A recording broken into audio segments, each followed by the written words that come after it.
Hello and welcome to the QSO Today HamExpo Summer 2021 and this presentation about disaster communications and leadership imperatives for radio amateurs. I am Vince Dion, VE6 Lima Kilo, and I am the Aries AEC and the Secretary of the Foothills Amateur Radio Society based in Okotoks in Southern Alberta, Canada, just south of the big city of Calgary. A little bit about me before I get into the presentation so that you know where I'm coming from. I was licensed in Canada in 2002 and in the United States in 2014. I'm an accredited volunteer examiner on both sides of the border. And I got into ham radio to volunteer at events and to have fun with electronics. I never imagined in my wildest dreams that I'd be part at the center of one of Canada's largest natural disasters and the ham radio response. So today I'll talk about three things: the background on the event, our top 5 lessons listed from the event, and then I'll list out the top 5 leadership imperatives during disaster response that we all should be following. So I'm a guy who does about 10 public service events per year as an operator or net control, things like cycle tours, rally sport. I'm certified at ICS level 300. And before this event, I was in High River in 2005 and in Calgary a month later for high water events. This one experience led me to write, with the help of many others, 3 articles in the Canadian Amateur magazine in order to share the story and learnings with others. You can find these articles on my website. All of these volunteer experiences and a whole lot of sideband contesting prepared me for this event. But I'm getting a bit ahead of myself. So on to the story. At the time, I just moved back to Alberta about 8 months earlier, and I was really looking forward to Field Day 2013 and being back with my friends. Of course, all plans for Field Day landed up getting adapted on the fly to support the unfolding disaster. But first, let's take a visual on the area. The Foothills Amateur Radio Society has approximately 50 members. We manage all of the gear on this map and some that you don't see. And our network covers 50,000 square kilometers, about 19,000 square miles in Southern Alberta with 11 full-time linked repeaters. During the event, we had radio operators in 7 locations supporting the town of High River, plus 5 other locations in the province of Alberta. So leading up to the event, I'm a new assistant emergency coordinator along with Scott. The emergency coordinator is working abroad during the event. I've lived in this area for barely 8 months. On the week of Field Day, heavy rains are predicted. The rain started Tuesday. There's a heavy snowpack in the mountains, still above 6,000 feet. There's a large buildup of materials at the higher elevations due to a lack of heavy rains or fires in the prior years. Wednesday is our club's Field Day final prep meeting, sitting around my dining room table, and Scott is our Field Day host. And we're training him for that job in the meeting. And in the middle of the meeting, I'm watching rain pour down in unbelievable proportions onto my patio, and I wondered if I'd need a boat. So the next morning I got up and I checked the flow rate graphs, and it didn't quite click in my head why the graph shown here had suddenly stopped. I later learned that this is what happens when water monitoring equipment gets ripped away due to high flow rates. Flow rates of normally a cubic meter per second were 29 cubic meters per second when the sensors were ripped away. For context, early estimates were that the flow rates during the highest peak volume of the event were rates equaling Niagara Falls, about 1,800 cubic meters per second. But of course, we had no way to measure it. But one thing's for sure, it was a flash flood, the likes of which had never been seen in this area before. So now it's Thursday morning. The floods hit late in the morning and very suddenly. The Trans-Canada Highway was washed out. Fiber and power lines were washed out. Bridges were washed out. Telephone is out. Internet is out. Flash flood event hit in multiple places, and the hardest hit is High River, Alberta. And the water came up quickly enough that the upstream government sensors sheared off or were washed away. Town Hall in High River, the primary EOC site, evacuated in 6 minutes, but the water level overcame vehicles and many were forced to walk or wade through fast-moving chest-deep water just to get to safety. There was very little time for anyone to get out. I would land up working in the secondary EOC beside people in fresh clothing with price tags still on, and I later learned that's because they were in water up to their chests trying to get out from the primary EOC.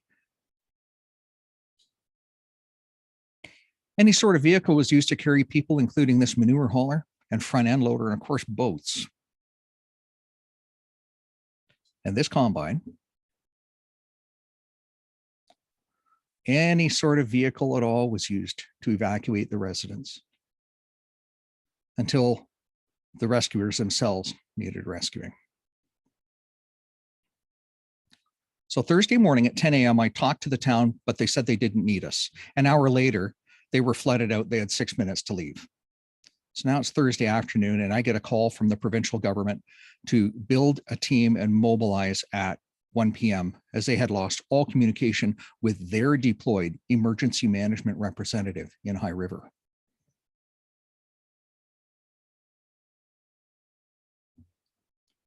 So this photo was taken Thursday afternoon from the second floor of the hospital, about a mile west of our secondary EOC. The double post parking signs seen here are about 3 feet tall. So there's easily 2 feet of fast moving water here. You can see the current in the photo. The hospital abandoned the ground floor and moved what operations they could upwards in the building. They had bottled water and prepackaged food. They also needed to evacuate 50 long-term care residents and all their staff in the middle of this disaster. So now it's Thursday early evening, and the town's needs are starting to come into focus. I'm overwhelmed with responses on the radio, people who want to help out. And then out of nowhere, seemingly, an order to bug out hits us because the water was threatening to cut us off. So we hit the road for someplace I didn't know about, and I'm following somebody else. Remember, I had only lived here for 8 months. Meanwhile, on the radio, Edmonton is urgently seeking to get in touch with the incident commander for a sit rep, but I'm traveling apart from the IC. In transit with far too much radio traffic for me to handle alone, Scott becomes net control. I called it a field promotion. In the middle of when the RCMP is blocking traffic so that me and my small convoy can make our left-hand turn and proceed down the road. There was so much traffic, they had to help us just get through intersections. I had to really quickly organize my thoughts to train Scott on net control duties because he had not done net control before. We get to the tertiary EOC and we have the meeting with Edmonton, and a number of hours later, we get to return to the secondary EOC, our prior spot, as the threat had retreated. Most of the team go home for the night to recharge. Well, except me.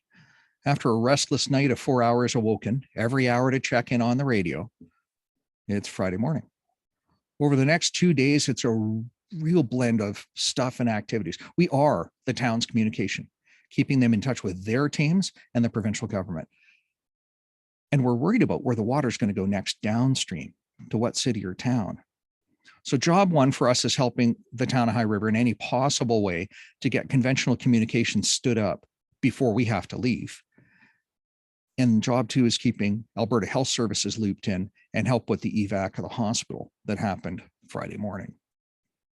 Saturday morning, finally, communications arrives in the form of a cell site on wheels.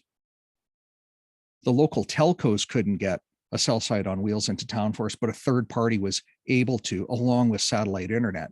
This is really, for us, the first sign that communications are returning to normal. Oh, and things were moving so quickly in the EOC that we found out about this gear arriving by looking out the window. Remember, the first few hours or days are chaotic. So let's switch gears. I'm often asked what it's like in an EOC during an ICS level 1 event. So here's a few photos to give you a flavor. First off, we had over 50 people in a room designed to house 12. Usually it was just hot and noisy. Our incident commander was incredibly intense. He was focused, he was decisive. My scribe commented to me that in the room, it was like watching a Hollywood movie scene with the intensity and the varying personalities of all the people. And certainly people are stressed to their max when they're in an EOC. What's it like? Well, you hear about everything, but you really see nothing outside of the walls. We were without outside news for the first 48 hours in the EOC. Later on, I'd watch the news and understand why some of the critical decisions I witnessed being made were indeed made. On the one trip home I got as a break, 20 minutes away, it was surreal to step out of such an intense situation and try to unwind.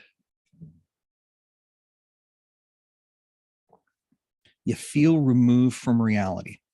Many of those seen in this photo haven't seen their home since the evacuation days earlier, and those homes are likely still inundated with water.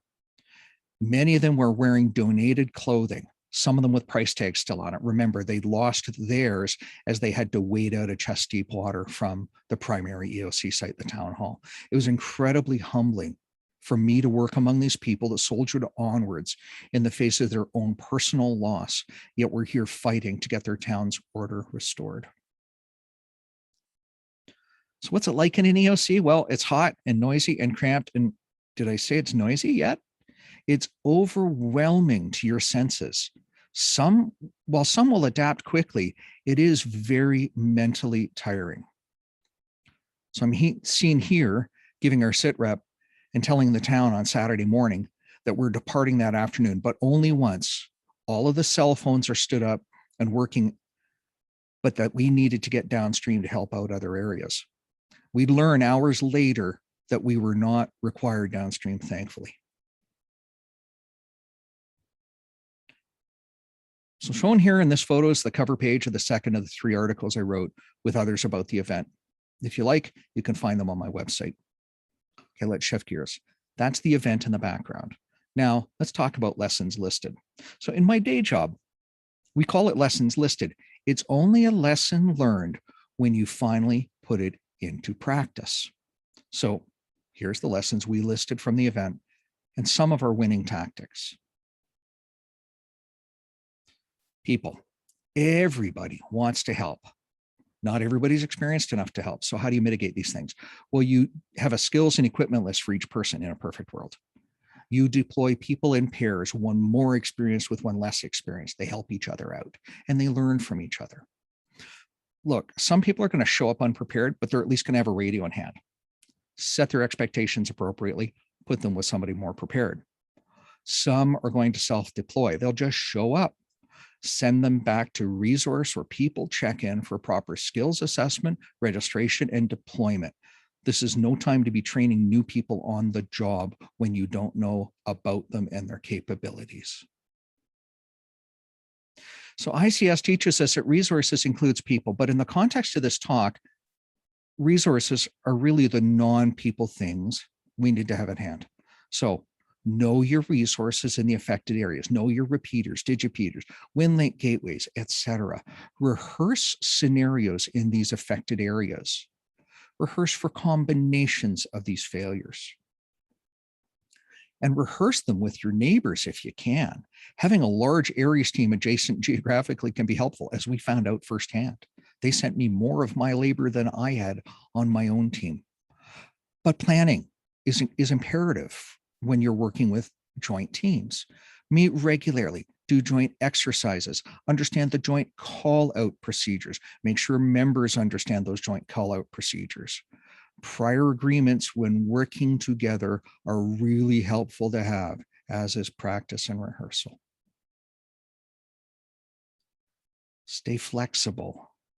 Responses like this are far more than just passing traffic.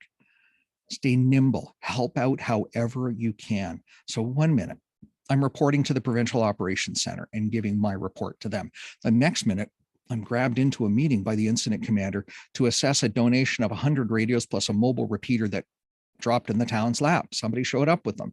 The next minute, I'm scrambling for basic office supplies, like a whiteboard marker. The next minute, I'm back to my every 4-hour regimen of stop, assess, and plan for the immediate and the 18 to 36-hour period ahead of you. Reassessment, by the way, doesn't equal analysis paralysis. In the case of the former, decisions are constantly being made. But in the case of the latter, nothing ever happens. Just don't fall into the latter's trap. Tactics. The decision to send net control offsite was born of necessity while I was making a left-hand turn on the road when the road was blocked by the RCMP. But it turned out to be the best thing we ever did. They were already set up with food and drinks because they were the field day host site for the club. And many of those who staffed it were either family or friends. They worked together as a unit to handle all the administrative tasks of scheduling all the people, plus handling traffic for 55 operators at a bunch of sites. The EOC, unless you have lots of space in a quiet room, is not a place for net control. It's too noisy, as you saw in the prior photos. So handling traffic within the town of High River was on 4 separate frequencies. Remember, we had no cell phone service. And so we used simplex and repeaters. We used traffic provincially on another 3 frequencies, and we had HF available to us as backup. Fortunately, we never needed the HF backup. The hardest thing any leader faces is saying no to a volunteer that wants to help, but for their safety, you have to. Schedule shifts for people. Say no to those that want to work a double shift unless you're in really dire straits, in which case you're going to need to give them more time off for a recharge. These situations are mentally intense and draining, as well as physically intense and draining. Ensure you're regularly checking in on your team per your group standards, ARIES, RACIS, PERCs, REACT, whatever that might be. Minimally twice per shift and far more often if you can. Wherever possible, the personal touch is really welcome. A simple roll call will suffice. But if you can genuinely ask somebody how they're going, it goes much farther for them mentally. And as soon as you can, and preferably at the end of the event, get in a hot wash review with as many people as you can. Our review had 35 people, and we went 2.5 hours until everyone had a chance to talk. We were at Scott's house. All the food and all the drink was there. We had a great meal. We decompressed, we debriefed and got it off our chest, all of the things we had seen. And of course, we figured out what worked well and what didn't. The longer this review waits, the weaker its value will become. All right. So with that background stated, here's the stuff you probably came for. Are you an EC, an AEC, or an equivalent in your organization? Here are the things you need to do at a minimum. But look, these 5 points can easily be applied to any event, not just a disaster. I think we've all been part of a cycle tour that suffered a sudden downpour, for example, its own mini disaster, if you will. So expectations are critical, and they may change. So ensure that you are setting expectations for people with regards to the role you want them to fill and the situation at hand. This is so they know what they're walking into. Oh, the first hours of the disaster are chaotic. You have to keep a cool head and keep yourself safe above all else at all times so that you can keep your team safe. Remember, the caretaker must take care of themselves too, lest they be rendered inert. Check in on people regularly as a leader to ensure their experiences match your expectations. This is separate from the every other hour health and welfare check-in. They're going to be stressed and you will be too, but regular communications really reduces stress during times of great unknown. So tough talk time. Look, information is going to change hourly at the beginning. So once you get used to that, make decisions as often as you have to. Go with your best choice of decision right then and reevaluate later if new information surfaces. But most importantly, delegate what you can so that you can lead others. As the guy or the gal in charge, you're the planner and visionary, and they are the focal point to the served agency, your customer, if you will. Every 4 hours, recite the mantra, stop, assess, and plan. Stop, assess, and plan, and be thinking 18 to 36 hours ahead. So I hope you find these 5 tips helpful for your next event.